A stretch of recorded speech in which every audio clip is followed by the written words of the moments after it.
Welcome to Mic-Minded People, the podcast with me, Fokus. I'm a music artist with over 25 years of experience in the underground scene. But more importantly than that, I'm a huge fan of MCs. And in this podcast, I explore the fascinating world of MCs from all angles, the culture, the craft, the conversation. So if you share my love for MCs or you're curious and you want to find out more, you're in exactly the right place. Shout to all my Mic-Minded people, locked in, locked on. I've got another wicked guest with me this evening. I'm joined by my man, Big Gub. Now, not only is this man an MC, a rapper, a music artist, he also owns a recording studio. He engineers for people. He's a video producer, content creator. This man does it all. So how we're going to fit all of this stuff into one conversation, I'm not quite sure. But as ever, let's see where it leads us. So let's dive straight into it. What I want to know first, my man, is how did it feel to rap live at the Royal Albert Hall? The Royal Albert Hall, sorry. It was, mate, it's hard to put into words because I've done shows before the Albert Hall, obviously, but they were like more small local festivals. And it was just like when that opportunity first come about, I didn't really let it sink in because I'd never been to the Royal Albert Hall, obviously prior to the show. So it was hard to know really what to expect.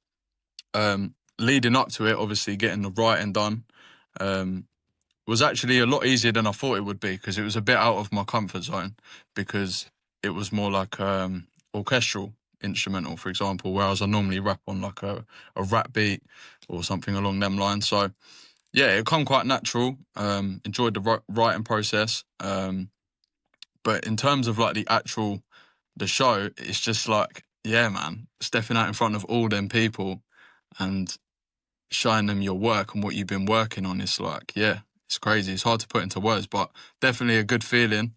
Definitely something that I'd want to do again on that scale. And like even from young, man, just something that you could dream of performing in front of that many people. It's just, yeah, crazy experience. Let's give the listeners a bit of context because it would be understandable to, if people think that's quite a random question to kickstart things off with. So just paint the picture in any way that you want to do it. Give the context around how you ended up rapping at the Albert Hall, how we met each other, and the kind of lead up to the actual performance. That would be cool if you could break that down. Yeah, sure, bro. So it actually come about, someone passed it up to me. So where my studio's at, where I'm in now, it's within another building. So there are other people about. And the owner actually brought it up to me. He's put me on shows before. He hosts local festivals and stuff. And he just asked me, they're looking for a rapper. Do you want me to put you forward? So I was like, yeah, of course. Applied for it online. And I think maybe a month later, a couple of weeks later, I found out that I got accepted. So yeah, man, I was buzzing straight away. And that actually leads me into how we met in the first place. So you was the mentor for the rappers on the performance. I think we conversated over email a few times before actually meeting in person for a rehearsal. But yeah, man, you was just there to basically look over the work and make sure that you're happy with how it's sounding, give us any advice to make sure we're moving in the right direction. So it's actually nice to have someone there for a second opinion, because when you're writing your own stuff, you do get caught in your own head and you get stuck in your ways. Do you know what I mean? It's just nice to have a second pair of eyes, bro. So yeah, that was how I met you, and that's how the actual performance come about. So yeah, it was just one of them things that just, I guess, was meant to be, just sort of the ways of the world, mate. It just come about naturally. Because it was all organised by... it was to do with North Hart's music school, wasn't it? Essentially, Yeah. It was sort of an event that they put on. What was it called? Do you remember? It was the Royal Gala. Rap Gala. Yeah, I think it was the 30th anniversary. I'm pretty sure. So it was quite a big one. Yeah, and again, so people understand. If you can you just describe what was going on when you were on stage? This is not. This is not an MC standing there with a mic in his hand with a DJ behind him playing a beat. It was far from that. So can you just describe and again paint the picture of what was actually happening on that stage in the Albert Hall? Yeah, sure. So my first time actually performing with a live band. So the timing is the biggest thing. So getting the timing right, because everyone's playing instruments, so it's all humanized. It's not like what you're used to on like a DAW where everything's bang on the line. So I feel like when I first got up there to do it, we done a little rehearsal before we actually performed, before everyone was like in the crowd, and man, I can't lie, I was finding it tough to keep the timing because the sound in the Albert Hall, it's like everyone goes on about it. Do you know what I mean? It's such a big area.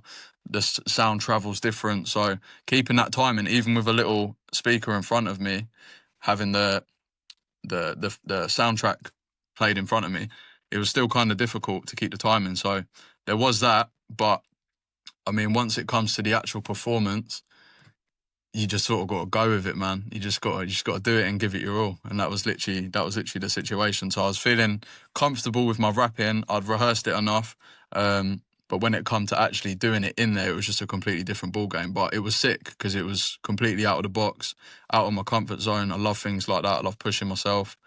You got to progress. You know, you got to do things that you don't normally do, and that's just how you get better at stuff. So it was a very like crazy experience, just all in all. To be honest, it was mad. Because it wasn't just a live band; it's a full orchestra. Yeah, sorry. It's a Let me full touch on orchestra, that right? I as mean, it well. was maybe yeah, like 30.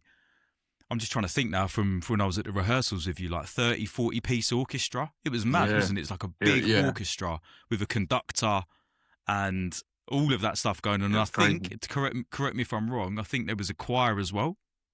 Yeah, no, there was a lot of people in the choir. Like, I think because I was so focused on my rap part, I was also forgetting that there was so many other performances going on before and after. Because you're so tunnel vision on getting it right. There was a good few hundred people performing, like multiple Yeah. instruments, multiple people singing. Like it was just mad. It was crazy. It wasn't Yeah, if something you'd that have I looked even around expected. on, yeah, for real. Like if you'd have looked around on stage or looked back at the pictures, I'm pretty sure you'll be on stage with like you just said, like at least 100 people, if not more, because the Yeah. choir, the orchestra, and then there's you, just solo, man's just there rapping. It's amazing, and I'm gutted, man. I didn't get to come to the performance because I would have come and watched you do it live, but I wasn't able to make it that day. I went to the one the year before, so I did Yeah, get man. to experience the Albert Hall, that vibe. Me and my son went, but yeah, I was gutted to not actually see you doing it. You know, the actual proper live performance because you were, like I said this to you at the time, right? But you're an absolute pleasure to. I was going to say a pleasure to work with, but it was it wasn't really work because I didn't have to do anything. Like you were polished from the offset, bruv. Thank you, bro. I appreciate it, Do, man. do, you, And do you remember what I said to you when we were emailing and stuff when we had some of those online meetings? Do you remember? Do you remember what I was saying to you in the emails? yeah, of course, bro. I mean, a lot of like when I was sending the things for like your opinion, like a lot of the times you were saying like I wouldn't change anything. Like it sounds solid. So it was nice to hear that though. It was flattering because it's good to know that what you've written is like enjoyed by other people. I guess before you step on stage, it gives you that confidence. Mm. Yeah, bruv. I was blown away. I was blown away because just when you look at all the different facets of this MCing thing, the clarity, the voice projection, the tone of voice, all that stuff was on lock. The Thank you, content, bro. the delivery, and that was just from me listening to a flipping like recording that you did on your phone. And then when we Yeah, actually met each other in the flesh, obviously you're Big Gub, right? You're a big guy. You're called, you're called Big Gub for a reason. You know, I'm Phil Focus, 5'8.5" maybe. What are you? You're 6 foot plus. yeah. 6'3". Yeah, yeah, man. Yeah, you're a big guy, and then you had some stature. So when I saw you performing, and you've got that big orchestra around you, but you could carry it, man. And Thank you, bro. yeah, it was a very enjoyable experience from my perspective, just being able to be part of that and offer you that support. But let's have it right, really. You had it on lock from the start. No, I appreciate it, bro. But honestly, having that second opinion helped a lot. And I also forgot before we actually got to the process of writing, we was given like prompts that we had to follow. So you couldn't Mm. just write about anything. You actually had to like stick to the subject of the music. So I had a Yeah, few little bits to go off of. It wasn't just a complete blank canvas, but I kind of like that because it let me sort of delve more into my expertise, and I could sort of challenge myself to actually write to a task. Because normally my process of writing music is it starts with a beat, and I'll just go off a feeling and what's natural. I don't normally have a subject in mind, apart from one of my songs called "My Father Told Me," which I suppose we'll touch on in a bit. But yeah, just having that in mind, like it was just different for me. It was a different way of writing, different process, different style of music. Just everything was brand new to me. So I appreciate the kind words, bro. I'm glad you enjoyed it, and everything you were saying about the delivery, the clarity, and stuff, like things that I probably didn't even notice, you know, until you mentioned it. To be fair. Can you remember what the it's funny because it's just gone out of my head, but I actually heard the song playing the other day, the original version of the song, and I was like, that's from the gala. And it's mad because obviously we're a couple of days later we're doing this podcast. I thought it was quite just one of those little moments. But having said that, I'm now sitting here, can't remember what the tune is. Can you remember what it was? It was Control and Believer. I know Believer's by Imagine Dragons, but I don't know who the other song's by. Yeah, that was the one, Believer. Make me a believer. It was that one. Yeah. And I can't unhear the Albert Hall verse when I hear it now. Nah. But yeah, it's not easy. I mean, well, I'm only talking about myself, but I don't think it's very easy sometimes writing to a brief. Someone says, right, here you go.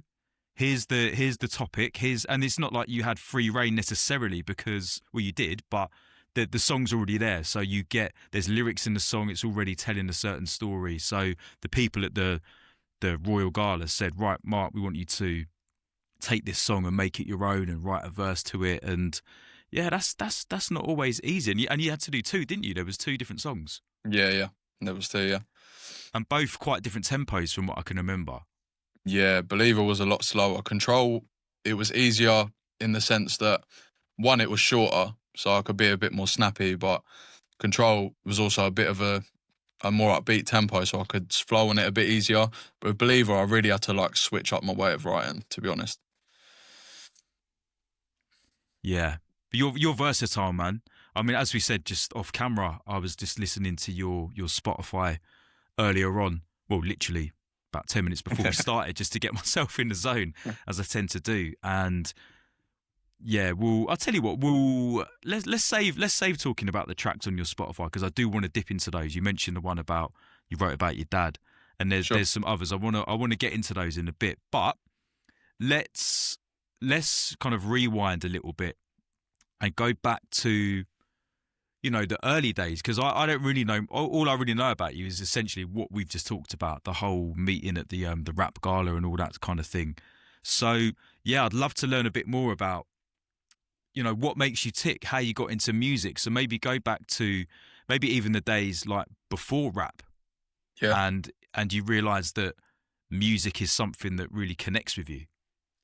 Sure, bro. I'll be happy to share it. So if we go back as far as I can think, I mean, obviously, I guess you discover music through what your parents listen to, which is very different to like the sort of music I'm into, but it still stays with me. I mean, my mum was born in the 60s, so she liked a lot of Madness, Bon Jovi.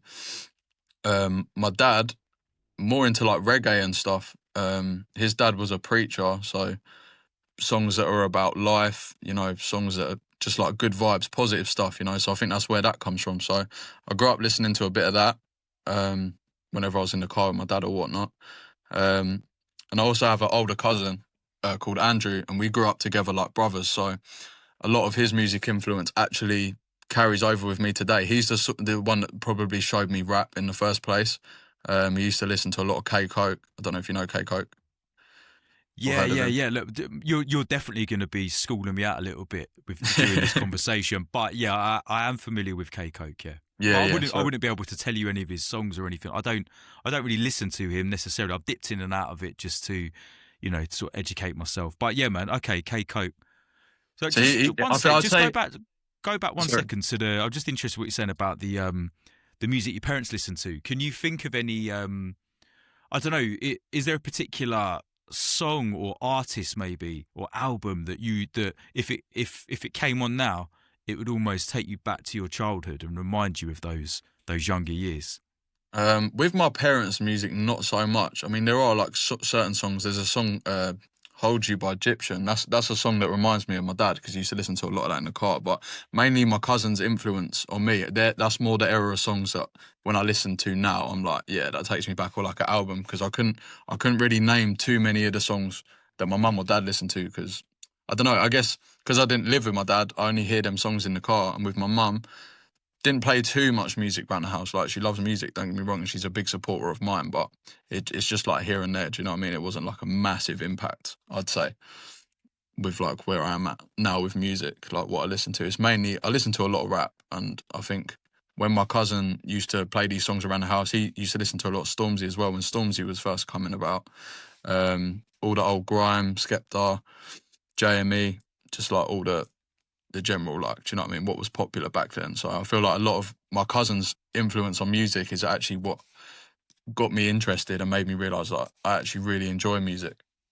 So that's sort of like the listening, that's where the listening to music started, I guess. Yeah, man, that's a solid grounding. You're talking about the foundations, the OGs there, your Skeptors and all the grime dons. Where did you Facts. grow up? Stevenage, bro. Still here as well. Yeah. Come on, Literally. Hertfordshire crew, just down the road. Yeah, I'm a man. I'm a Hitchin boy, so That's yeah, it. Stevenage was all part of the stomping ground. Was just talking about Stevenage, and for anyone that knows Stevenage, then the name Bowes Lion will always come up in conversation. Was that a thing at all? Like, maybe, I don't know if it was Yeah. still sort of relevant when you were younger. Like, what's the deal with Bowes Lion? Was that a place that you used to go to? For context, I was born in 2002, just so anyone watching understands the time frame. But Bowes Lion, yeah, 100%. When I was little, I used to love riding scooters and that. So I'd go down Bowes, like down the skate park. Do you know what I mean? Just, I'd never go down the ramps because I never got to that level. But I loved riding scooters and trying to learn tricks. So me and my cousin used to go down there and watch people ride on that. So that's mainly what I'd do if I went down there, pretty much, and that was about it. Yeah, they had the mad like fishbowl concrete, like a Yeah. proper skate park in the back of it, didn't they? With like all the, wasn't you had to be pretty competent and techie to jump. I used to like rollerblading, but I would never have had the. I was okay at street skating, but not. I wouldn't have gone to Bowes Line and kind of jumped into the fishbowl ramp type things. Did No, they it's have a music crazy. studio there? I'm not sure, if they did, it's not something that I've ever been to or really known about, to be honest. No. Okay, so what sort of age is this then? Just again, like, yeah, keep me updated with timelines and stuff. hmm So when you're talking about your cousin, hearing like early Stormzy and Skepta and those type of artists, what kind of age do you reckon you were? Mm. So I mean, we grew up together from young, but I'd say like the Bowes Lion and then like listening to grime and stuff. It's hard to say, man. I was maybe like 8 years old. I'd say around eight's a good number because I didn't actually start getting into producing music till I was 12. So I'd say it's probably a Wow. good 4 or 5 years before that. Wow, man, that's young, isn't it? 8 years old Yeah. listening to Stormzy. I love that. I I know love it's scary. that. I don't know if Stormzy was about when I was 8 yet, but it's around that time Well, frame, maybe yeah, within but 2 years or so. Do you know what I mean? yeah, of course, man. I'm guessing like the Stormzy. I was listening to an old Rough Squad interview yesterday where they're talking about Functions on the Low tune that they made, which is obviously the instrumental that they made way back in the day, like early 2000s, probably around the time that you were born, if you're saying 2002. Yeah. They'd have made that instrumental sort of then, and then a couple of decades later, give or take, Stormzy's obviously jumped on it and brought it to a whole new audience. And I guess, you're one of that audience, right? Yeah. Is that Pied Piper? Is that the beat? Because he done a Wicked Skengman part 3 to that beat. Yeah, no, Pied Piper's a different one. He did, yeah, no, you're totally right. He did that as well. Pied Piper is the one that doesn't really have like a proper beat to it. It's got like a crazy synth, Oh yeah. I know that and one. it's got I like know these that one. little sort of igloo style, Wiley style little blip blip blip sort of Yeah, sounds in the yeah, background. But yeah. the Functions on the Low tune that he did was his I can't. It's the one where he's what did he call it, man? It's the one where he says it talks about shut up. Right. Do you know the tune I mean? No, I'm not. I don't think so. Not It's too sure, bro. I can't think what it's flipping called, man. But yeah.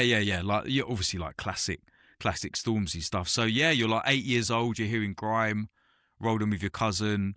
Yeah. Um, what I love about this conversation, mate, is that a lot of the people, not everyone, but a lot of the people I've spoken to have been a bit older. You know, I'm 44. Do you know what I mean? Some of the people I've spoken to have been my age or maybe a little bit older, around my sort of vintage. So things like pirate radio and record Yeah, yeah. shops have formed like a big part of the conversation. But for you, pirate radio by the early 2000s, well, look, certainly by the time you're 8 years old, like pirate radio, yeah, obviously there's still pirate radio stations, but it's very few and far between, especially in and around like Stevenage and Hitchin. Back in the day, it used to be thriving. But so again, tell me if I'm wrong, but I'm guessing pirate radio is not so much part of your come up. Nah, man. I missed out on the era of like records, like all that stuff. I mean, CDs were still obviously quite big when I was younger. But yeah, like even like tapes. I mean, I had an MP3 player, so that was kind of like when I was growing up. That was like the thing. Do you know what I mean? So yeah, tapes and records and pirate radio, and that was just, it's not really part of my history, bro. I'll be honest. Did your old man have a lot of? Was he into that sort of stuff, like tape packs and raving, and was that his kind of vibe? Yeah, I suppose he had a record player and that in the house. I remember when I was younger. I know Dad used to love like house music, techno music, and all that lot. So yeah, I suppose my dad's 1978, so I suppose yeah, it's more his era. Okay. So yeah, fair. So yeah, it wasn't pirate radio; it's MP3s. So where were you getting your music from? But how are you getting hold of these MP3s? Was it like a LimeWire thing or what? I don't think I ever. Yeah, LimeWire. I do remember LimeWire actually, but it's more like, yeah, like I say, my cousin, bigger influencer, he'd have it all stocked up on MP3. Like I'd use his. Do you know what I mean? So it was that. I mean, YouTube was like fairly well known, especially back then as well. So YouTube. I had a PSP actually as well that came loaded with a load of tunes on it as well. Actually, that's a funny memory, and it had a load of reggae tunes on it. There was an artist called Collie Buddz on there, and I still Yeah, listen to yeah. Collie Buddz. I rate Collie Buddz, bro. He's good. Yeah, man. He had a big tune, didn't he? The one that everyone knew. When Come there's around. sun to come around. Yeah, Yeah. yeah, Yeah, man. Collie sick. Buddz. I'll tell you what though, like probably unexpected, but he's an artist I'd actually love to make a track with. Yeah, man. I'll be real. Like it's a mix of that reggae, that modern like singy. Like it's just, yeah, man. I still listen to him now. Yeah, bruv, like put it out there. It's out there now. It's out there in the ether. Yeah, And you can manifestation. start, yeah, that's it, bro. You can start manifesting it, start attracting it to you. Trust me, you're gonna get something's gonna happen. We're gonna get a little sign from the universe. Collie Buddz is coming your way, bruv. Facts. Wicked, man. So you mentioned K Coke. So talk a bit more about getting into the rap side of things. Obviously, we talked a bit about grime, and I know there's when you look at UK music, the lines between the different genres are what one bleeds into the next, right? So you know you've got your jungle that soon bled through into garage, then garage got a bit darker, and then grime was born, and then Yeah. the grime sound is very closely related to what people might call like road rap, or you know whatever, drill, trap, etc., etc. They're all like branches of the tree, Yeah, aren't they're they? all like So sub-genres of like a bigger like part of the genre, you know? yeah, and even with tempos and stuff, like you'll hear a lot of the grime guys MCing over what I would probably call trap beats. Mhm. So they're all kind of meshed together, aren't they? But no, what I'm interested in is you discovering sounds other than grime. Sure. So that was like early stages of like listening to music, finding what I like. But as I got a little bit older, I really enjoyed like EDM, house, and that's what actually sparked me to start making like beats and producing.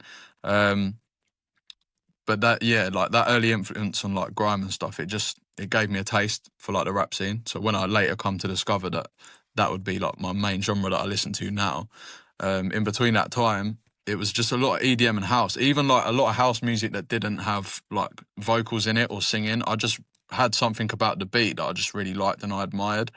So I'd listen to a lot of like EDM and stuff, like even without lyrics and stuff. So I think that actually gave me a bit of an ear to like really listen out for elements in beats and instrumentals, because you're not so focused on the words and like the meaning behind it. You're more just taking in like the production side of things. Yeah, getting a feeling, getting a vibe from the music, like the frequencies, the sounds, the melodies, the chords, the bass, whatever it might be, the different elements of the track. So who introduced you to production? How did you get into production? What was your first sort of foray into making some of your own music? It was a discovery of myself, bro. Like no one around me really made music. No one that I knew like had ever shown me production, and I think it was something I just sort of, I guess, picked up on my own. Like I say, I used to listen to a lot of EDM and stuff, so I'd listen to a lot of like smaller artists that probably people wouldn't even know about. But it's just I went down this rabbit hole of like searching for the latest, like newest sound. And I remember watching a video. I can't remember who it was, but it was a guy showing how he made one of the tracks that I listened to, and I'd never seen nothing like that before. It was on YouTube, and then straight away I sparked an interest. I was thinking like, what's this software he's using? Like, what is this? I was so like blind to it, or I didn't even think about how music was made electronically. Obviously, I knew about instruments and stuff, but yeah, it was just completely new. So, done a bit of diving, looking into it. But the softwares were expensive, and I was only 12 years old. You know what I mean? So I weren't able to fund none of that. So I actually found a free software through Windows called, I think it was LMMS. Very like random software, and I don't know if you've ever heard of it, but that was the first DAW I ever downloaded. That's mad. I've never heard of that one. I assumed that a lot of people tend to start on Fruity Loops. I Yeah, just assumed you were going to say Fruity Loops. Nah, okay. I've never even yeah, heard of that one. So it's just yeah, a yeah. basic. Was it quite a basic thing? Was it hard to use, or did you find that you could kind of pick it up quite quickly? Do you know what? I wish I could like throw up a picture on screen of it because it's been so long since I've even looked at that. But I think it's kind of mapped out quite similar to FL because it had like a drum pattern section and stuff, and it didn't have no built-in samples or nothing. So that's when I'd start like searching the internet for samples and loops. Website called Looperman that I used to use quite a lot. Um, and just like I don't know, just learning to navigate the software pretty much, and just sort of figuring out how rhythms are made, how patterns are made. Like it take like you know yourself, bro. It takes a very long time to learn all the individual elements because there's so many. But that is where I got my first taste, and I'm pretty sure I made my first house beat on there, and it just started from there, bro. Literally, I instant interest as soon as I picked up that software. Got the bug. Literally, literally, and 12 years old, making your own tunes. it went into a little while later that I got a version of FL, but it was cracked. It weren't like the actual version. I found it on some like dodgy torrent site. Hopefully, Image Line ain't listening to this because I'm finished. Um, and yeah, literally, bro, just carried on trying to get better at making house beats. Downloaded tons of sample packs, and it went until like so 12 years old. You're like just starting out of secondary school. This was around the era that like Jay Huss, that sort of like Afro UK rap was coming about, but I wasn't Yeah. interested in any of it. So I actually missed out on that era until I got a bit older and went back and listened to it all because everyone was listening to that at the time. I didn't even know any of the songs. I was just listening to house, trying to make house beats. Um, Bit of lean so on yeah, bop. yeah, like that whole era, bro. I missed out on it and I'm gutted. But at least I know the songs now. At least, do you know what I mean? They're not completely foreign to me. That's interesting that you went into sort of the electronic side of things and the house. So your first productions were, you would describe them as house tracks. Yeah, and a few of them are on YouTube, but they're private. But I'd go to school. I remember very like faint memory. We had a dance lesson or something, and I remember pulling one up on YouTube that I'd made, and everyone was like, "Oh, this is really good. This is really good." Um, but yeah, I'm not too sure where the transition went from house to rap. I think it was just like as time went on, rap was getting even more popular, more people listening to it. It was more around me. I think like the boys that I'm friends with to this day, a lot of them were listening to rap as well. So it sort of got me back on that. Like obviously, I used to listen to rap with my cousin, so it got me back on that listening path. So yeah. So were you listening to rap and grime and MC based music alongside the house, or did you kind of leave it alone for a little bit and just go down this house rabbit hole? Yeah, I'd say so. I'd say I literally just went down a rabbit hole and literally just listened to house. I don't know what it is with me, but I'm very like attached to a genre. So it's like now I pretty much just listen to rap. A little hint of like other genres, but it's just literally if you check my Spotify playlist, you just think like, where's the where's the soul? It's all just rap. So Yeah, yeah, no, man. I I'm say I'm yeah, similar. I'm similar. I'm similar. It's weird, isn't it? Because you know, I'm sure that you've already said like you like other musical styles and genres, as do I. Like I grew up on like flipping heavy metal. Do you know what I mean? yeah, And like, when I listen to when I'm not force myself, but when I do listen to other stuff, I really enjoy it. But really, I'm 90% grime. yeah. That's what Literally. I listen to, and then I might have a little 6 months where I get obsessed with like early '90s rave, or jungle, or just.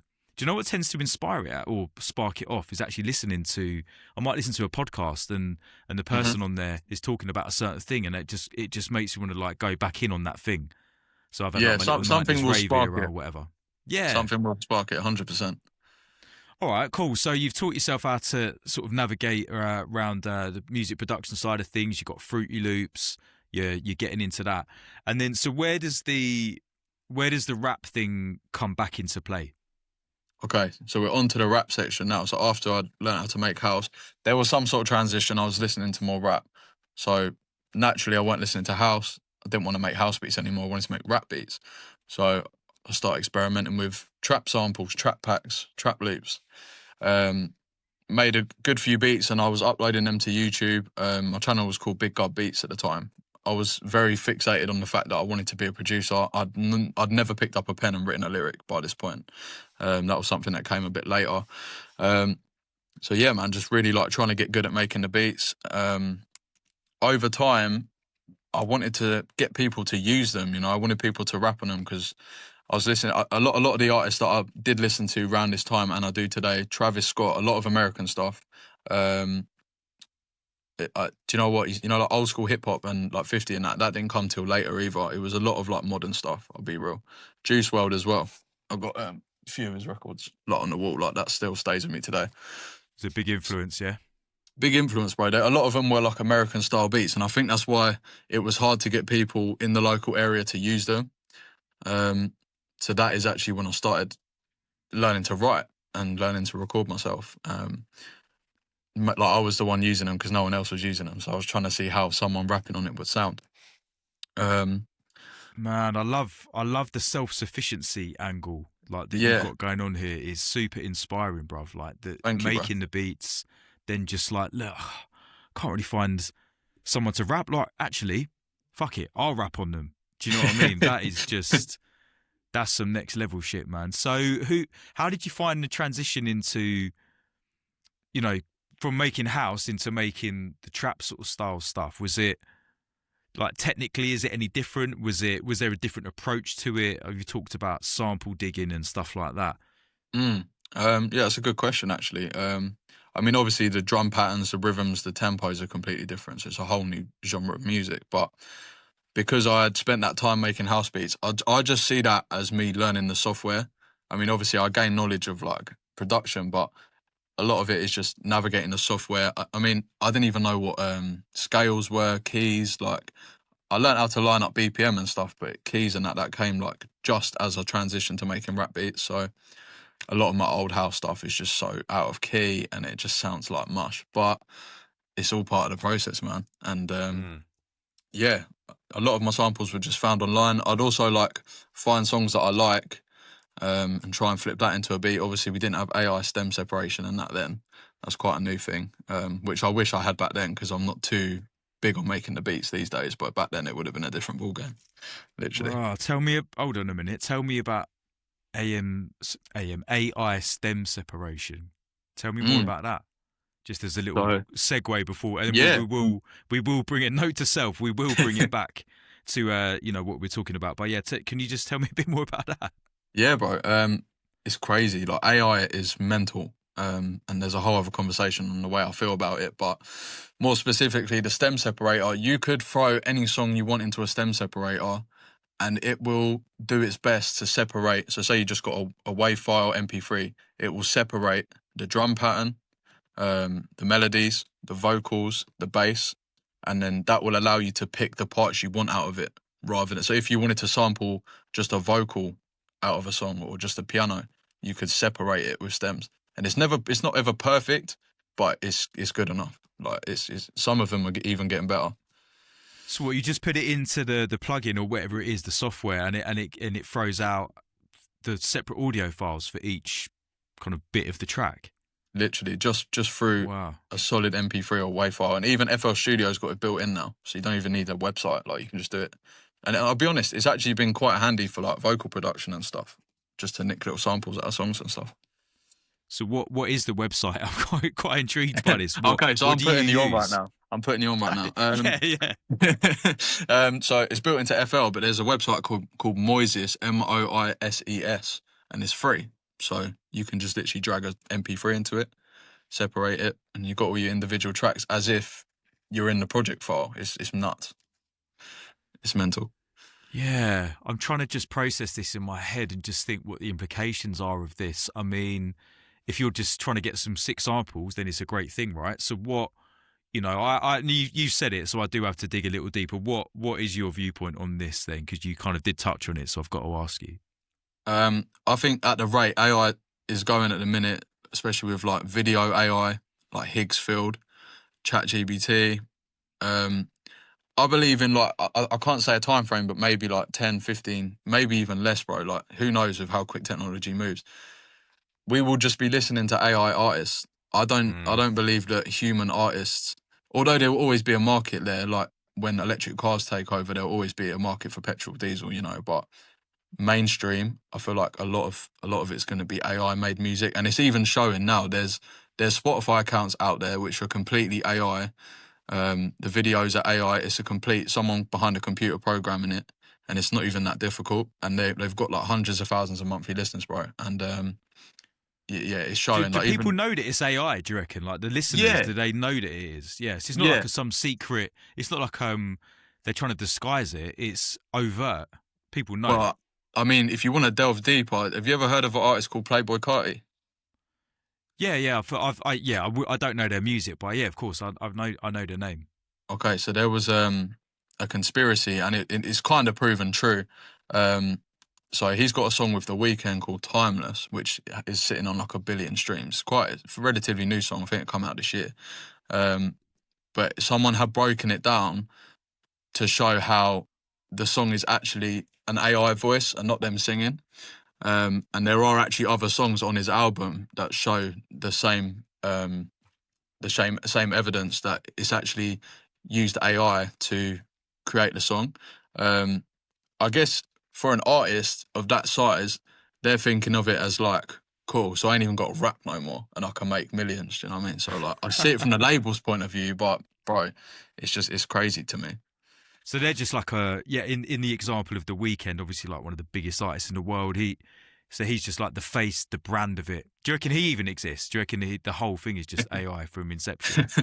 Bro, I'm never going to say never, bro. There's always that possibility. That's mad though, isn't it? That's mad. And then, but do people even care? Like the average Weekend listener, I mean, I don't even know the sort of typical, in inverted commas, listener is. I mean, my son's 11 years old. He quite likes The Weeknd.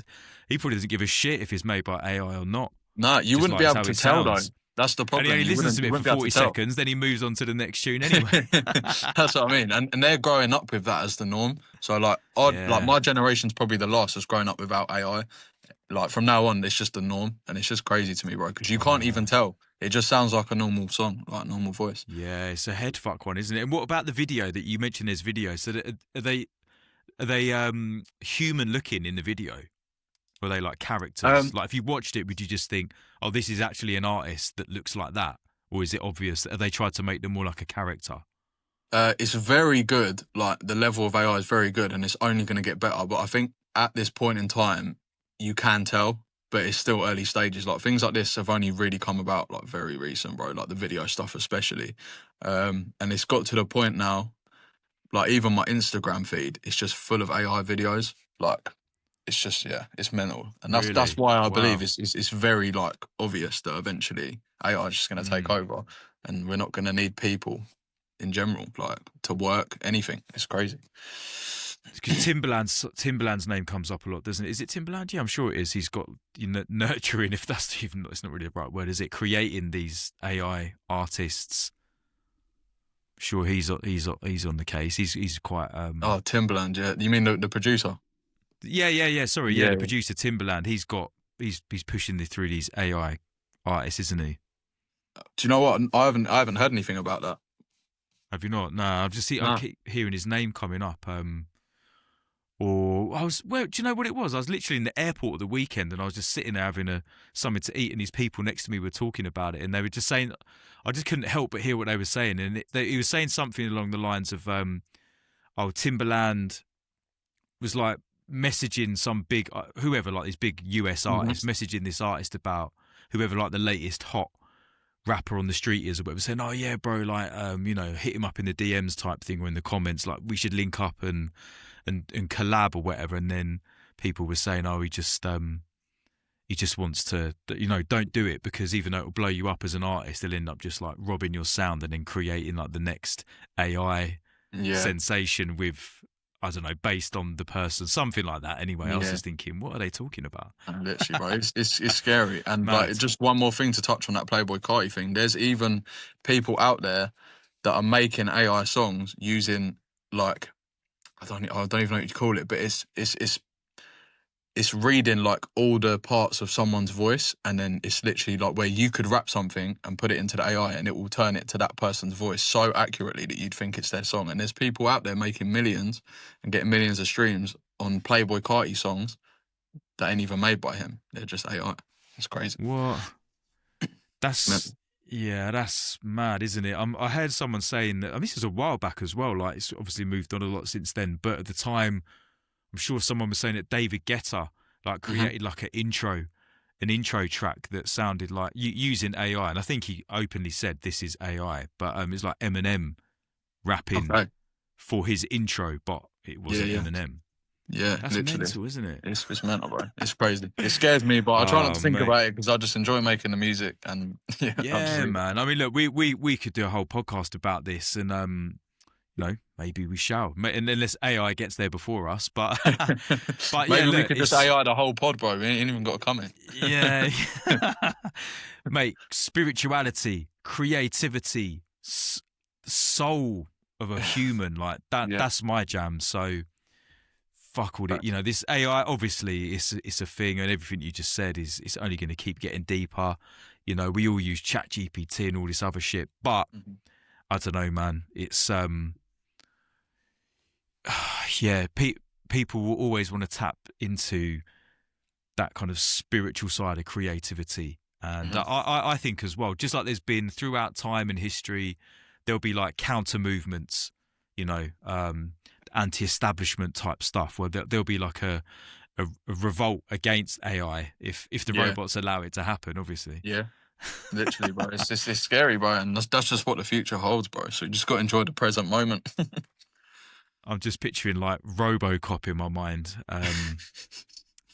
Just yeah, at the time, obviously these films are proper old school Nah, now, but at the Will time you're Smith, like, I Am wow, this is Legend. like this is super futuristic. But now it's like, no, Yeah. man, no, just predicting the future. Right. Anyway, no, I enjoyed that little segue, but I do want to bring it back to you, bruv. But no, thank you for schooling me out a bit on what's going on behind the scenes, You're behind the welcome, bro.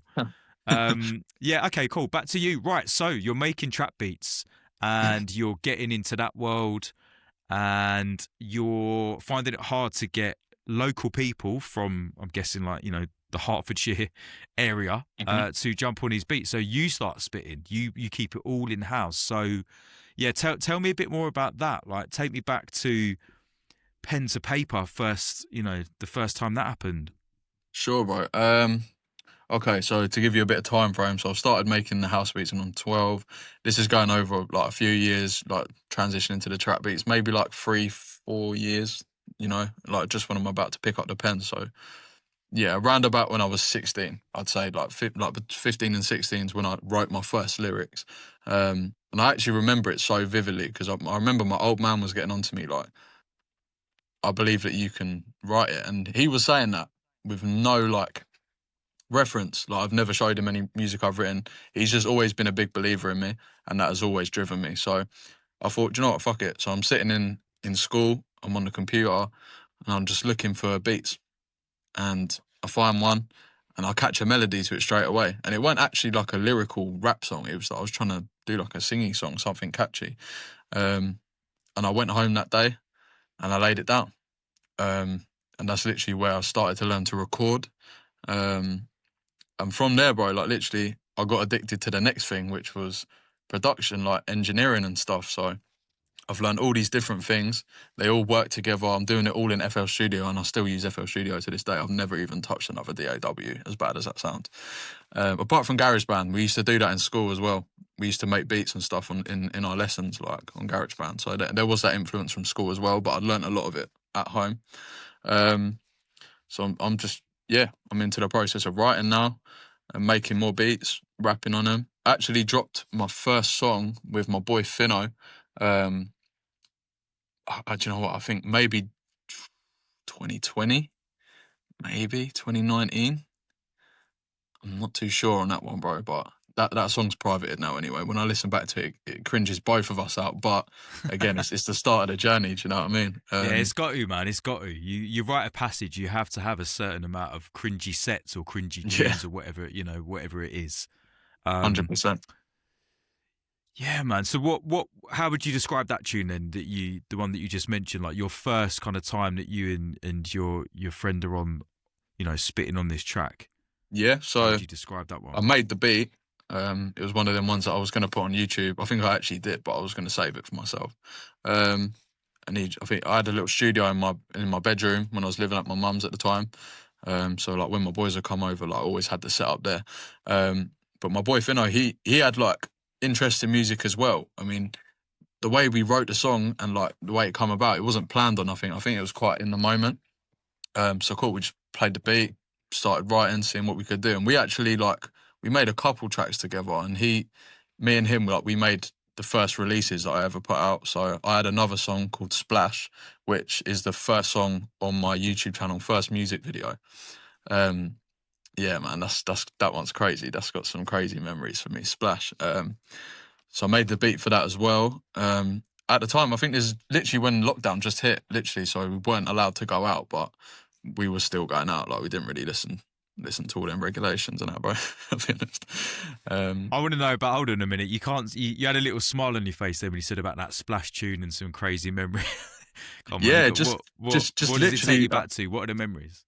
Literally the music video, bro. So I had like I think it was an old Sony camera just sitting under the drawer under my bed. And my cousin Andrew was living with me at the time, the one I mentioned earlier with like the grime sort of situation. And yeah, like we'd never picked up a camera before, never really like filmed anything. So it was all like just brand new. And the reason it makes me smile is because it's just so nostalgic. Like it's where everything started, you know what I mean? And we'd go out like round Stevenage, take little shots here and there. I've done a few like where the M&S is now, which used to be Debenhams. So that was like a ghost town because no one was out for lockdown. Shot some shots there. Got all the boys together near the Stevenage football ground at night time. Got some shots there. Like we really felt like we was like big rappers in that moment, bro, because it was like it's all brand new, like so surreal. Also, my uncle let us use his Range Rover, and he brought out his quad bike and that, and was doing like drifts around in the mud and that, and just like it was just really like the most B-Tech version of a proper rap video you could ever see. But it's just so like it's special to me, man, and everyone involved. I need to check this. Is this still on YouTube now? Yeah, it is, bro. It is. It's on my channel. Wicked. Literally. I'm feel free to check this out. Yeah, feel free to see where it all started. And that is, I edited that music video as well. So actually, do you know what? I didn't mention this, but prior to all the music stuff, I wanted to be a YouTuber. So I was filming videos like at home, Call of Duty videos, just like challenge videos and stuff. So that's where I actually picked up my first like bit of video editing experience and like filming. So I had a little bit of an idea of what I was doing, but I edited the video as well. It took like a month because the laptop kept crashing. Wow. So this is mad. Like we can't gloss over this because you've just thrown another whole, creative skill set into the mix. Video, filming and editing. Yeah. As well as making the beat, writing the bars, performing, rapping on the beat, then filming the video as well. Like you really do like keep everything in house. For sure, bro. I think a lot of it came down to budget, like not being able to afford this and that growing up. So teaching yourself's the best way. Like that's what I understood. And also just having a love and a passion for it also gave me that drive to keep locking in after school, learning new stuff. I was watching YouTube tutorials every day, bro. Any moment I could, just wanted to learn, be the best that I could. But it's nice because everything that I'm talking about, it flows nicely into the end result, which is like the studio. Do you know what I mean? And everything I've covered are all the services that I cover within the business. So the beats, the recording, you know, I do my own music still, the videos, the editing, but it's just on a different level now. Like it's on a different scale. Yeah, you're a one-man army, brother. You really are. Yeah, literally. It's inspiring me for sure. Like, we'll don't worry. We'll talk a bit more about what you're up to at the present day with the studio Sure. in a minute. What I'm just wondering is what gave you that drive? Because you're a young, you know, I mean, obviously you're still a young guy now, but like go back to 5 years ago, you know. Whilst I've always been active in music since I was a teenager, you know, I spent a lot of time pissing about, smoking weed, taking drugs, and I kind of did all that alongside my music. But it was there's definitely a period where I was much more bothered about smoking weed, for instance, than anything else. So Yeah, you yeah, are yeah. pure driven, like you're watching tutorials, you're learning skills. Like what was the driving force for you behind that? Because I would say that kind of puts you like a cut above like the average teenager, let's say. I hear you, bro. And don't get me wrong, like I lived a normal teenage life as well, like especially in the lockdown, because I was I think I was like 18, so I didn't have to be in school, you know. So I was alongside making beats, making music. I was going out with the boys, smoking weed and that, drinking. Like I lived a normal teenage life as well. We call that normal, but do you know what I mean? Sorry, bro. Can you just remind me with that question quick? Because I was going to say No, I was something. just I got interested in distracted. what the driving force is behind that. That was it. Yeah, that was it. So I was never big on like football, so I feel like a lot of lads like they're into something like sport or something, so they put their drive into that. But even like some people, even if they enjoy something, they don't put their all into it. I feel like it's in my nature, bro. Like, yeah, it's just in my nature. Like, got to give it up to the parents, bro. Good upbringing. Do you know what I mean? Like, Mm. nice home, like roof over my head, like food on the table, and that. My parents have been split since I was young, but they're both very solid like figures in my family, and Okay. yeah, my old man as well, bro. He's always given me that drive. Like, my dad is a massive like reason for the position that I'm in, just solely for always giving that drive and belief. So that's all I can really say. Apart from that, it just came natural, I guess. Like the passion for it, I found a passion that I enjoy, and I stuck with it. Yeah, see, they're the two words that jump out at me. Passion, you said it a few times, passion, you know, that's Hmm. oozing out of you. And then belief. Yeah, And you yeah, did say earlier on in the conversation about your dad saying, you know, before he'd even started rapping or doing whatever, he was like, yeah, like you can do this. Like, yeah, you're going to do this. So that's what it is, isn't it? Belief. You yeah. believe in Facts, yourself. You believe in what you're doing. facts, bro. And it's like now that I'm 22, a lot of that has been installed in me from young, so it carries on with Mm. you, you know. Um, But like I Yeah, said, the I never foundations are really, strong. yeah, foundations, bro. Like, I never really enjoyed sport. Like, I was never like the sporty kid. I liked a bit of boxing. I went to the gym like quite a lot when I was in school and stuff. Like, I like the gym. I like fitness. I like working out. But it's just something about the music, bro. I've got an ear for it. I've got a natural like whatever you want to call it, and it's just yeah, stuck with it. One thing I just want to ask you, I've never really asked anyone this particularly, but because you brought it up, I'm just interested. We won't stay on this topic for too long, but with the lockdown thing, it sounds like for you it had quite a positive impact because essentially you had loads of time on your hands to do all Yeah, this cool creative stuff. Is that fair enough me saying that? bro. Lockdown is and will be for as long as I live like a massive part of my life because one, not many people are going to experience that, especially well, they won't in their teenage years. Do you know what I mean? Like being in school in that period and not actually having to go to school. Like no one can really say that they went through something like that growing up. So what did that give me? Like a ton of spare time to like invest into my beats, into getting better at writing, shooting music videos. Like I think I'd done a lot of my learning and like gained a lot of experience throughout that period for sure. Yeah, I'm glad, mate. I'm glad because you see, I mean, obviously everyone's different, of course, but you see a lot of people. Well, I feel like now we're starting to see the after effects of the negative impact that Hmm. lockdown has had on other say kids, teenagers, whatever, where they've just got like this social anxiety, like they don't really know how Yeah. to deal with the world. It's kind of like messed them up a bit. But yeah, for you, it sounds like it was yeah, nothing but positivity, which is great, man. Do you know what? I noticed the effect it had on people when lockdown finished because um, from 2018 to like 2021, I'd go to Wireless Fest with my boys every year because it's quite a big rap festival. A lot of like the new artists, modern artists are there, so I was loving all that. Do you know what I mean? And then obviously when the lockdown hit, it was cancelled, and that was the same year that it got cancelled was the same year that Pop Smoke died. I'm pretty sure.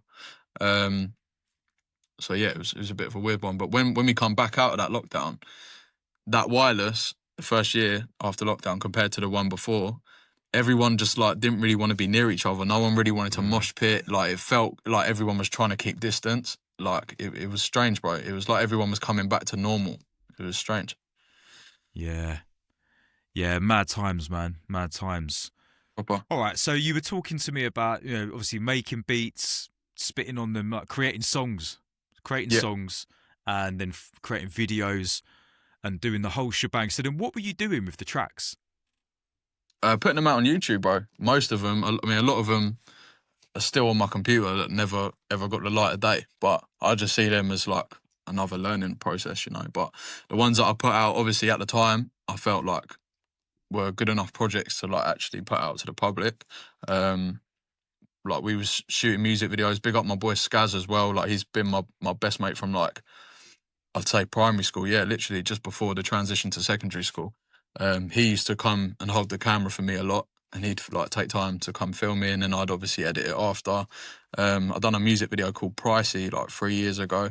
We went to a car meet in Royston when I got loads of shots by some cars and that. And I actually asked one of the guys there. He had like a big Ford truck, and I was like, "Do you mind if I stand on the back of it whilst you drive around the car park?" And that felt like so mental because everyone was looking, everyone was like, "Oh, what's going on? What's going on?" And I was thinking like, "Yeah, boy, I'm shooting a music video today."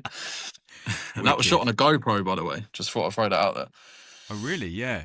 Yeah, man, literally. Because I remember you telling me actually at one of the rehearsals, the rap gala rehearsal things, we were talking because there was someone filming there. Do you remember? And you were breaking down like the camera that they had, and it was Yeah. like some big money thing. So do you still use GoPro, or have you as time gone by have you sort of upgraded your equipment and Yeah, literally, bro. using different stuff? The GoPro was like the first camera I bought with my own money. Like I said, the one that I shot the splash video on, that was just like an old camera that was sat under my bed. Like I can't remember how I got it, but so I bought the GoPro, and then that was just literally a cheaper way to get 4K footage and to like shoot my videos. But also at the time, I was starting to record for the local boys in the area, so they was coming to my bedroom, like in my mum's house, and I had a little studio set up, and I'd charge like £10 an hour just to record and mix and master it. Do you know what I mean? That was like the very early Sick. stages of the studio. Yeah, So yeah, man. the GoPro. I actually shot a couple music videos for people like paid. They paid me to shoot the video on the GoPro, and I'd edit it, and that's where I got my first little taste for shooting videos for clients as well. Wow. How do you fit it all in, man? So what do you reckon? Like, I'm darting all over the place here. My mind's going a bit crazy of all the stuff I want to talk about. But what is there a hierarchy? Is there an order of things that you enjoy the most? Like, is it the spitting? Is it the producing? Is it the video creation? Like, can you rank them? Mm. I You don't mean, have to, by yeah. the way. No, it's not even that. It's just like if you asked me this question a year ago, or a year from now, or 2 years ago, my answer would have been different because I had so many transitions in like what art I wanted to create. So it started out I wanted to be a producer, so that's what I loved. Then the rapping, so I wanted to be a rapper.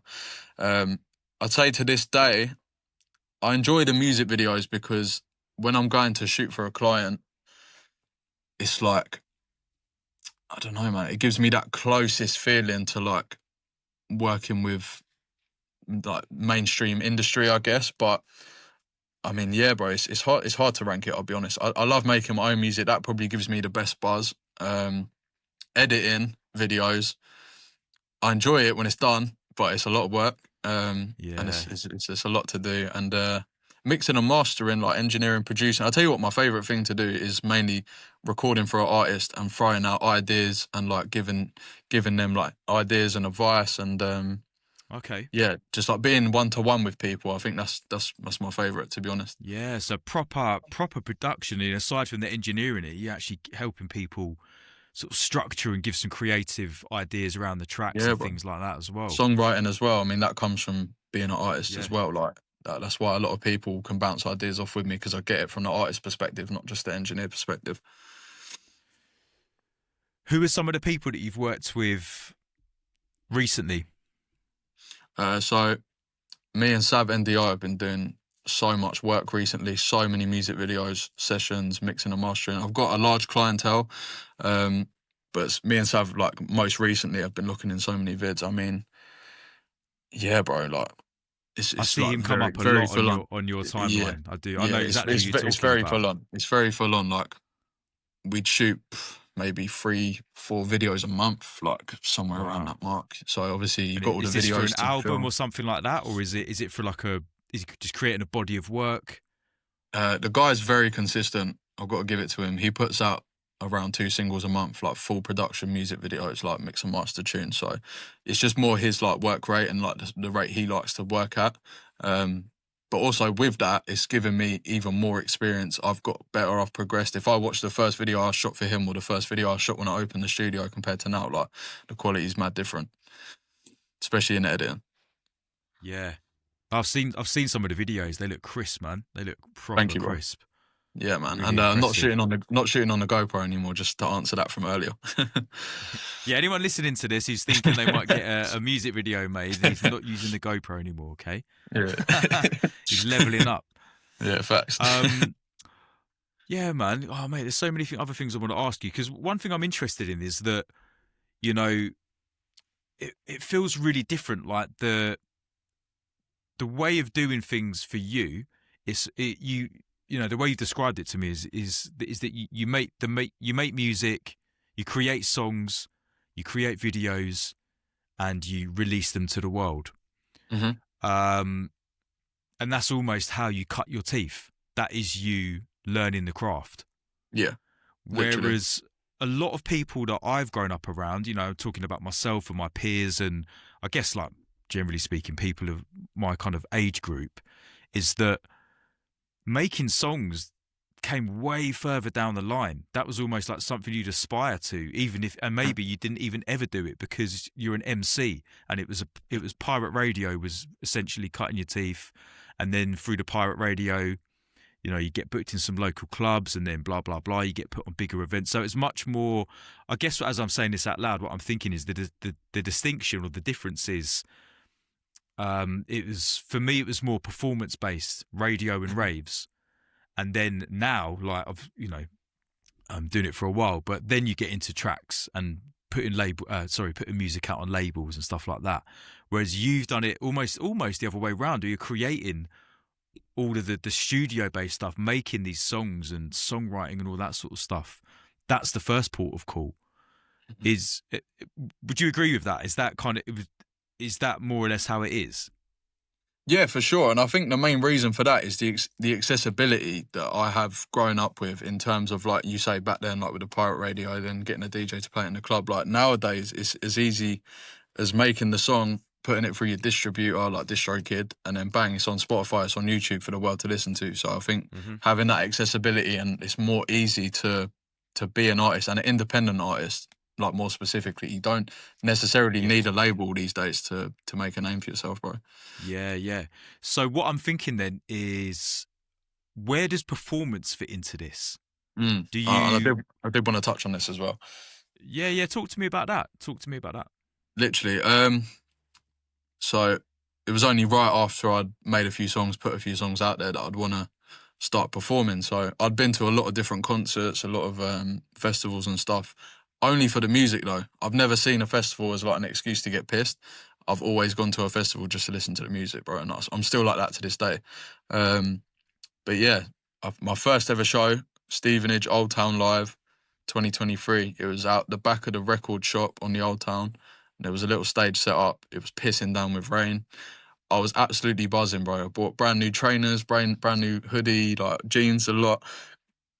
Literally took my boys into rehearsal like twice a week leading up to it. Like the boys that I was performing with, that I was doing featured tracks with and stuff. But yeah, bro, that just really gave me my first taste into performing, and it's crazy to me because in school something like public reading, so like reading the book out to the class, would give me a panic attack. Like I couldn't do it. I was so nervous. But something about the music, bro, just takes it out of me. As soon as I stepped on stage for the first time, all them nerves that I was feeling before I got up there just went. And I still feel the same today, bro. So that was my first ever performance.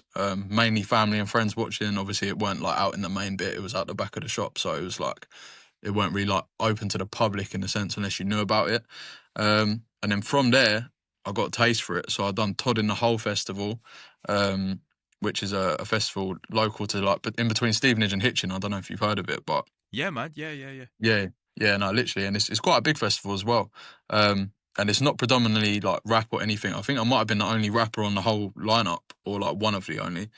And that was, apart from the Royal Albert, one of my best crowds to date. Like everyone was feeling the music, bro. Everyone was jumping. Like people coming up to me after the show, like asking about the details and that. Like, where can I find your music and that? It was a proper buzz, bro. And I always get such a good buzz when I perform. I love it. I do.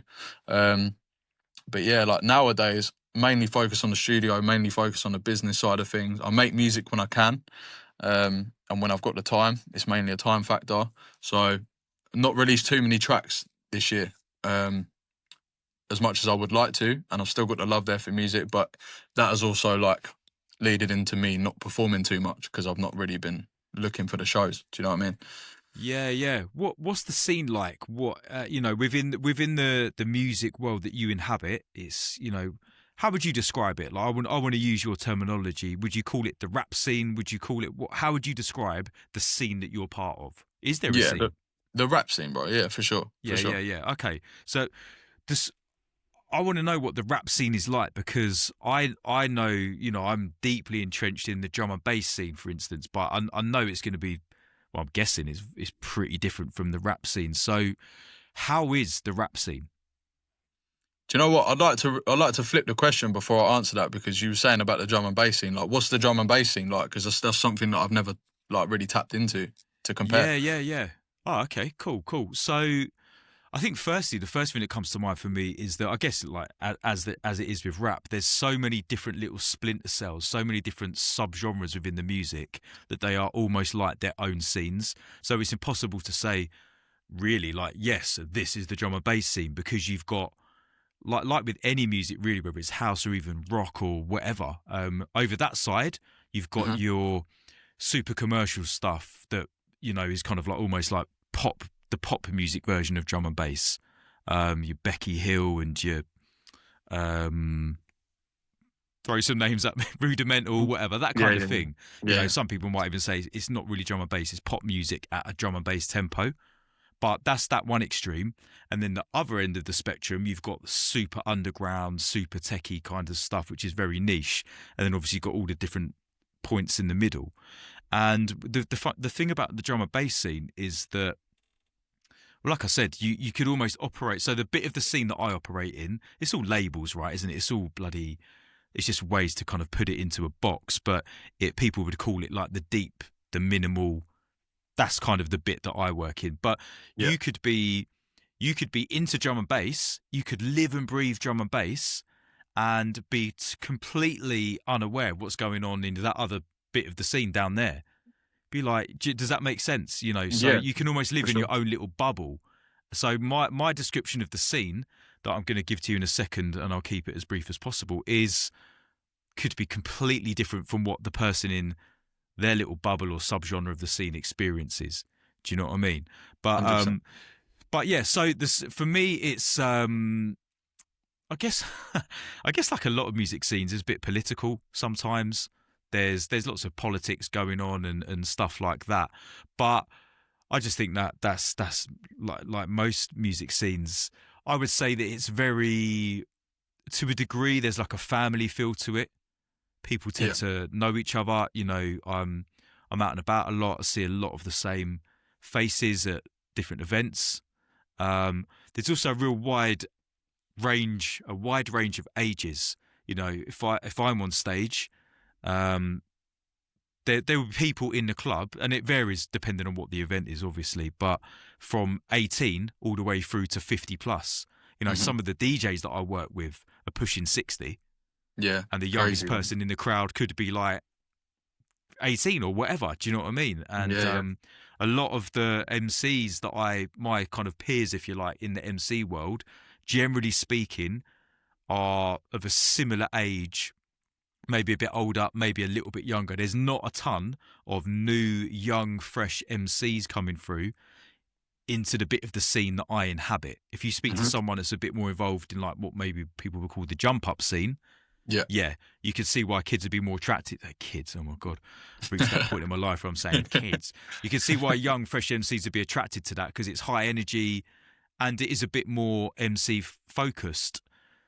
The scene that I operate in, mate, you're going to regret asking me this question. I'm going to have to reel it in a minute because I could talk about this forever and I don't want to do that. I want to talk about you. But the final thing I'm going to say is this, right? Because you did ask me, like, you know, let me off. It's the weird thing about the bit of the scene that I inhabit is that, how can I put this? I'm an MC who loves lyrics, content. I love MC culture. I thrive on it. And the bit of the drum and bass scene that I work in doesn't really like MCs doing too much. Right. So there's always examples of the opposite. But generally speaking, you're expected to be more of a host. Hmm. You host for the DJ. The DJ's at the forefront. You're a bit more of an accessory to the DJ. You say the right things at the right times. The DJ will play whatever they want to play, and you kind of fit in what you're doing to complement the DJ. Yeah. And that's absolutely fine. There's nothing wrong with that. But I'm on a bit of a, I wouldn't say a mission necessarily, but that doesn't really fit in with what I believe in because I'm here for the bars, I'm here for the lyrics. So sometimes you can feel a bit like a square peg in a round hole, if that's the expression, because I'm trying to and it's not just me. There's loads of us trying to represent the craft, the lyricism, etc. But Hmm. a lot of the DJs and promoters don't want to hear it, and there's a whole thing going on at the moment where you know it feels a little bit like people are forgetting that MCs are an important part of this culture, and we've been there from the start. And that you see a lot of lineups where they don't even book MCs. Like I'm talking about the big events where there's like 10, 12,000 people raving. Yeah. You know, the DJ might even pick up the mic and make some noise, Yeah. as if that's a replacement for the MC, and obviously it isn't. Anyway, you asked me that question. I bet you're wishing you hadn't asked me now, aren't you? No, bro, it's I could do actually a whole very bloody it's podcast on this, interesting. bruv. It's interesting to tap into another like genre because a lot of the things you're saying, I can say are quite similar in terms of the rap scene. But you said something about like the division between like the MCs and the DJ, like maybe even a bit of competition there. And I feel like with the rap scene, a lot of the time it's a solo artist and there's no other main person up front because a lot of the beats are like made by producers who are more in the background. Do you know what I mean? So the guy at the forefront is the artist, so they're doing their Yeah, own yeah. thing. Um, I also feel like with the rap scene as well, a lot like a lot of other genres, there's a lot of subgenres. So there's a lot of different styles of music, and as an engineer, it's like my job to make sure I'm like on their level and also understanding like the direction they're going with the track. Um, a main division like within the rap scene is lyrical rap and wavy rap. So like you got the auto tune singy like wave, then you got like the lyrical like fast spitting or slow spitting, again subgenres. But that's like the main middle point. You got the wavy and you got the rap, and a lot of the Okay. subgenres fall under one of the two categories pretty much. So I work with a range of different sounds, artists. I don't just work with rap. Like I do singers, country. Like I've got quite a big clientele with a different range of like subgenres, genres, whatnot. But predominantly rap. And yeah, bro, I just love it all though. To be honest, like, I love the lyrical, I love the wavy. It's just it's interesting. Even like the newcomers, people that are just starting out, people that are experienced. Like I just love attacking every session on every 1-to-1 with a different mindset and like trying to get on their level, get to know them, what direction they're heading, and what I need to do as an engineer to make it sound the best it can. And that's my take on it. Yeah, man. What you just said is really critical actually, because yeah, what you just described in the world of rap and hip hop and music genres where the MC has always been you know, a really, really important, visible part of the music is that, yeah, there's the MC, is the artist. So like you just described, the person will be there, the rapper in inverted commas will be there performing their tracks. Yeah. And I think that's a key distinction. Just we sort of contrasted a little bit, didn't we? Like rap and drum and bass. Yeah. What's happening at the moment is that there's a bit of a push to make the MC in drum and bass more of the artist, so we can be out there performing our catalogue of music. Sure. But what tends to happen, the typical setup is, I was performing at the weekend. It's a 2-hour set. Now, for me, 2 hours is quite nice because a lot of the time it could even be 3 hours, but work with 2 or 3 DJs, 2 or 3 hours on the mic. Got no idea what the DJ is going to play. Obviously, you do if there's someone that you've got a connection with or you work regularly with, but a lot of the time, can we just put on with a DJ that I've maybe even never met before? Yeah. So 2 or maybe even 3 hours of being in a rave. Just crazy, bro. Just weaving in and out. It's a very different thing, and I love what you're describing there with the artist performing their music, performing the songs. That's definitely a direction I'm personally keen to move in. So when you're at a show, who's the DJ? Who do you work with? Do you have a set DJ that would be playing the tunes that you perform?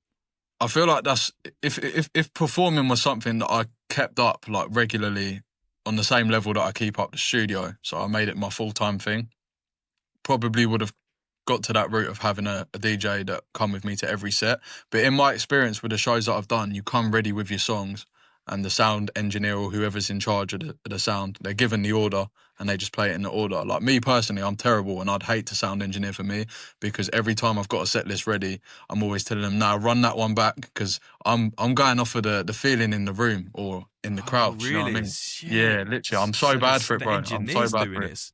Yeah, it's almost like you're giving them a playlist, and wow, that's a proper different vibe, isn't it? That's a really different way to approach it. I think the reason that is, so like you were saying, when you jump on stage, you've got your lyrics prepared, but you don't know what they're gonna play, who's playing it. Whereas like in the rap world, and like even with like the big artists that I go watch at festivals or concerts, they're just playing the backing track or even just the full track, even with the lyrics still on it, and they know exactly what they're performing. They know how the track goes, they know when it starts and when it ends. So it's a kind of different formula. Yeah. I want a piece of that, man. I want a piece of that. That appeals to me because I won't go into it now. I don't want to turn this into me just spouting off a load of stuff. But yeah, that definitely appeals to me, man. So what about things like cyphers and that kind of thing, where there's a load of MCs in a room all vibing off of each other, passing the mic round or jumping in and out? Yeah, man. I love that. Something you got experience of?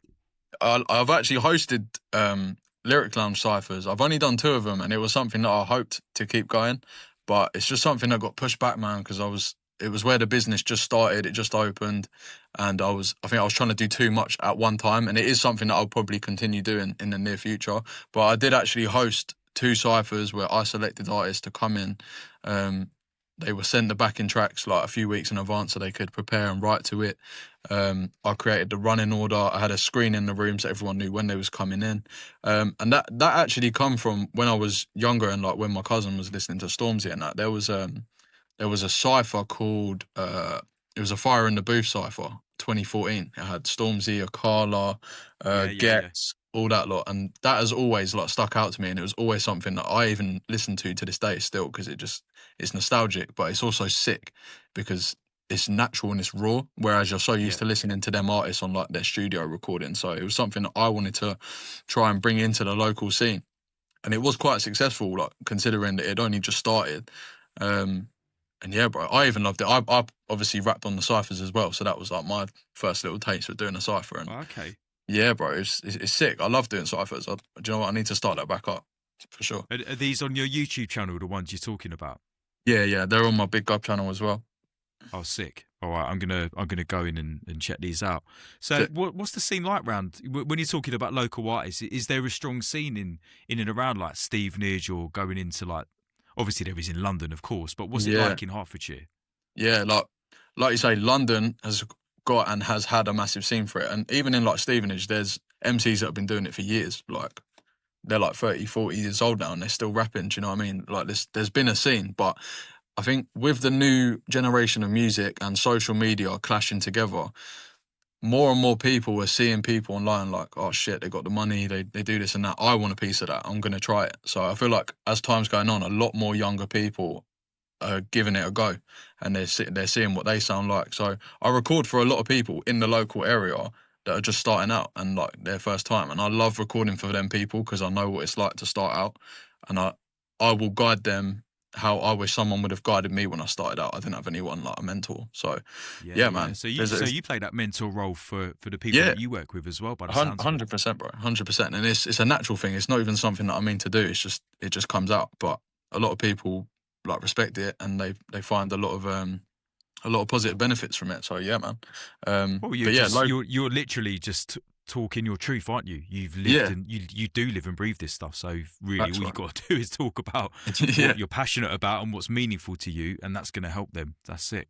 literally, bro. But yeah, local scene. There's a lot of talent in the local scene, though. Don't get me wrong, and I believe there is in a lot of areas, and people just don't know Drop it yet. some names on me. Drop some names on me from like Stevenage. And they're people from Hitchin. Like mate, even though I'm active in what I do, but I know absolutely f all about the rap scene in what's going on in I don't know Hitchin, Stevenage, Luton. Like Yeah, who's doing what? Drop some names on me or some, tell me what's going on. literally, bro.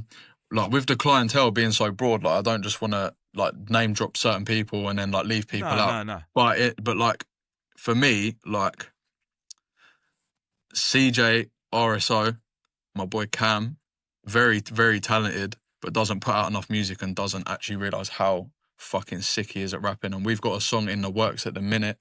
Um, he's one of them rappers that are like so good at making punchlines and bars to the point that you wouldn't even clock them on the first listen because they're that well thought out. It's when you listen back to it like 2, 3 times and you're like, fuck, like I can't believe that wordplay has actually just been put into that track, bro. It gets me excited. So we've got a song in the works at the minute. We've been back and forth on that on like text and that, and we're gonna record that real soon. I'll be sure to send it over to you, brother, and let you give it a listen and see what you think. Yeah, of I'd that, love bro. to, mate. I'd He's love to cold. hear that, man. CJ's Yeah, cold. sick. Okay. Yeah, bro. But there's so many. Like literally, I couldn't name them, but Yeah, it's they're a all tricky great. one. They're all great. Are there people from Hitchin that you work with? Do you know what? Hitchin, not too much. Nah, not that I can think of. I mean, maybe I'm missing people out, but Hitchin, I think, yeah, I'm not sure about Hitchin. I feel like with Stevenage, there's not really many rap studios or any other rap studios around, so it's easier for people to like come here Yeah, rather yeah. than doing like loads of searching for other studios. But I've got people that come down from like London, Peterborough, Cambridge, Stevenage, like all Okay. over the map, bro. Sick. Literally. And I mean, we'll drop all your links and everything into all the show notes, but just tell people what the studio is called, please. Sure, it's a Lyric Lounge studio. Got it on there, Lyric branded on the Lounge. clothing, man. Yeah, man. The last time I saw you, even whenever that was, a year or so ago. No, was it this year? I can't remember. My mind's feeling a bit mashed Don't, today. I, But I can't. you had the point I was going to make is that you had the one-away tracksuit on. Yeah, literally. I think it was this tracksuit actually, but I got Yeah, to try and get my branding out anywhere I can, bro. Take advantage of the free marketing. yeah. The tracksuit looks sick, mate. I was like, come on, man. Thank you, bro. He's It got was his designed one-away by clothes and my boy, a Trap Division. He's got his own clothing brand, and he designed it and printed it and that, and he's done yeah. a really good job. Solid. So there's clothes in the mix as well. There's Yeah, so a many little bit, different creative outlets that you're a little exploring. bit. I feel like when you're in the music industry, you open yourself up to a lot of different creatives as well, Mm, because like artists, like not music artists, like actual artists for like cover art, album covers, there's yeah, so yeah. many things that tie into this one music thing, and it's crazy. I'm conscious of the time. There's a couple of things that I'd like to.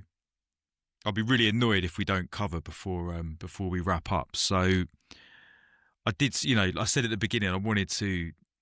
We won't go through all of them, but just dipping into your Spotify. Yeah, So I've got this here now. People that are listening to this, please, if obviously if you're a Spotify user, Big Gub, BIGGUB, check him out. Spotify. We talked about the YouTube as well, but yeah, the Lyric Lounge freestyle was. All of these are cold because what I loved is that they're so different. The Lyric Lounge freestyle, the cadence, it's a lot faster. You're yeah, you're kind of double timing up and the Sure. fast and multi-syllables. That was sick. But the one that really made me laugh, and I've got to ask you about this, how the hell did this come about? Eddie Abu. I knew this was coming. Come on, man. There's a story, and like you met him, like he's in the video with you in the gym. Yeah, literally, bro. So come on, there's a backstory. There's a Yeah, backstory to be told there here. is, and it's quite funny actually. For those who don't know who Eddie Abu is, he's an influencer, ex Mr. Olympian bodybuilder, who makes videos exposing the food industry and exposes the lies. And actually, to be honest, the reason this come about in the first place was genuinely just because I watched his videos and a lot of the stuff he was saying was making sense. And it was a complete different take on like nutrition and stuff. So I really like delved deep into his videos. I was watching them and stuff. And it just occurred to me, like I was driving and I noticed that he was gaining a lot of followers and a lot of views like very quick. So it was something that I caught onto and thought, why don't I put two and two together, my music expertise, like what he's talking about, and just make it one. So the original video was actually shot in here. It was a little Instagram freestyle video where I just sat down, I'd written some lyrics, laid them down, and the song was not finished yet, but I made a little video for it, and it caught his attention the next day. I was sitting in M&S Caf, bro. It was so random. I was chilling, having a coffee, and it pinged up on my phone, a notification, Eddie Abu has accepted your collaboration invite. And what that means on Instagram is the video that's on my page is now going to be shown on his page and shared to all his followers. And I'm thinking like, fuck. Like I jumped out, bro. I got out of the caf. I was buzzing. I was smiling on the way out. I went and sat in my car and I was like, oh my days, this is going to go viral. That whole entire day, I was watching the numbers go up. I think it hit like 250k views in like less than an hour, bro. That's how big he was in the moment. Like he was literally popping on Instagram. So yeah, that really led to me being like, shit, I need to finish the tune. I need to get a music video out and take advantage of this hype whilst it's there. So I spent the next 2 days doing nothing but finishing the track, mixing it, filming the video. And my old man actually held the camera for that whole video. I've got to give it to him because I didn't have anyone else on such short notice to like come and hold the camera. And he'd done a sick job as well. My dad's got a good eye for videos and stuff. He's very creative mind. So yeah, man. So did you just DM him and Eddie and he invited you down somewhere? Because you're, like I said, you're in the video together. It's a proper link up. So there was talks over DM. Obviously, he'd seen the video, he'd posted it on his page, so he was aware of the song.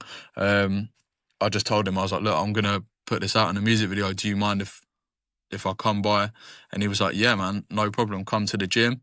We'll get some shots and that. Bro, I was buzzing. His gym's in Hemel Hempstead, by the way, for those who don't know. For real, it's quite is local. it? Yeah, oh, literally. Right. He's been popping up on my timeline loads this week. Yeah, that's what I mean. He's still buzzing. I'm a huge. Yeah, I mean, fair play to the guy. I wouldn't say I'm a huge fan particularly, but I like some of what he's saying. His style of delivery doesn't massively connect with me, but he's doing it in a way that gets attention. So fair play. That's to what him, I'm saying. Even people that don't necessarily agree, they're still catching the attention. So it's like I rate the passion and the energy. Like he's obviously believes in, he's passionate about what he's saying. But what I like about the tune is that it's not just some bullshit novelty tune that was made to go viral. Like it's a proper hard tune. Yeah, breaking it down, like it's brilliant the way you've done it. But Thank you, bro. I'm so pleased that it's just mad in it. How the hell did he?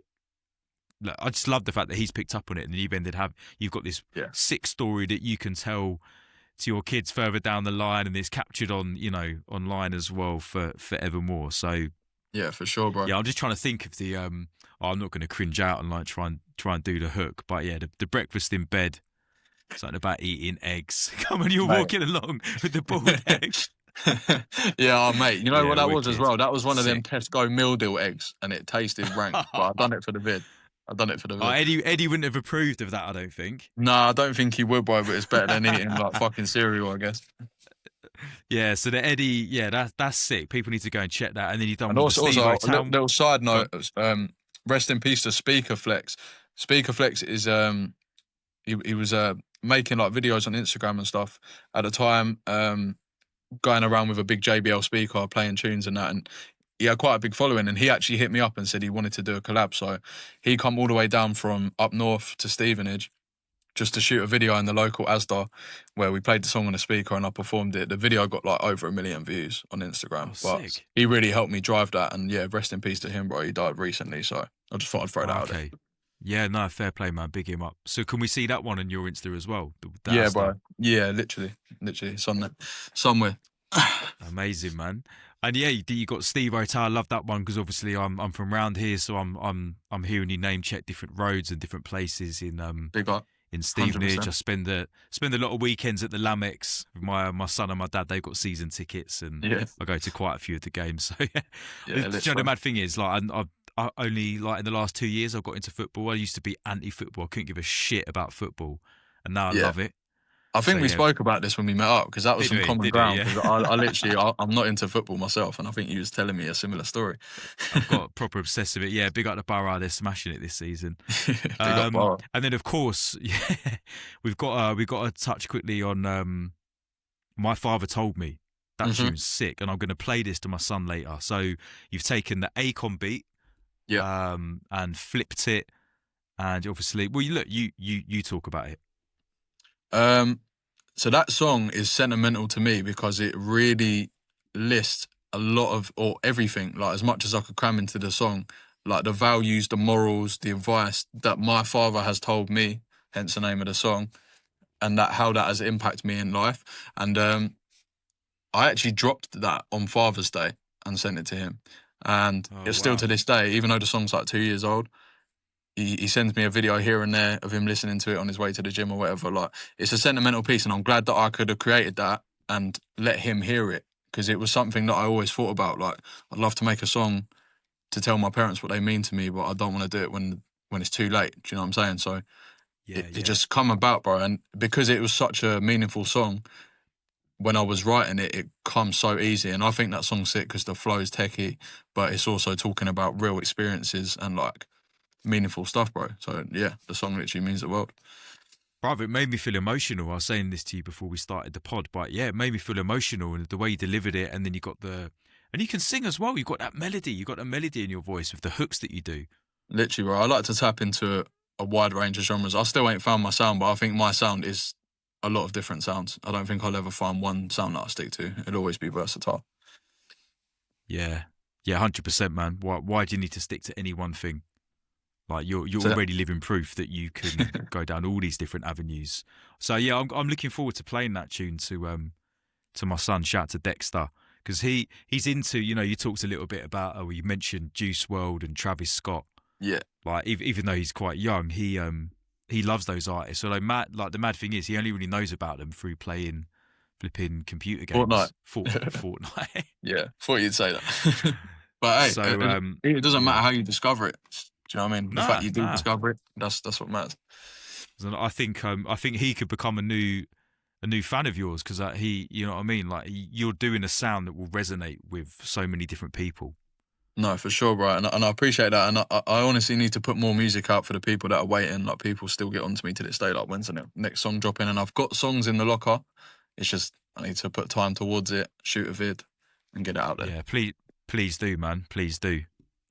Don't keep them all to yourself. Gatekeeping it. So yeah, well look, we'll let you off because you are a busy man running your own business and doing all these other creative things that you do, brother. I feel like there's loads more we could talk about, but let's kind of move towards wrapping this up. So that I do have a tradition on the show where I like to put people on the spot Hmm. and ask them this: if you were to create your ultimate MC cipher, where you can take 5 artists, MCs, rappers of any genre from the past, the present, dead or alive, and they were gonna let's just say for the context of this one, they're gonna come to Lyric Lounge Studio. These 5 are gonna bowl through the door, and sick, and you're gonna record the ultimate Lyric Lounge, ultimate MC cipher. Who are those 5 people gonna be?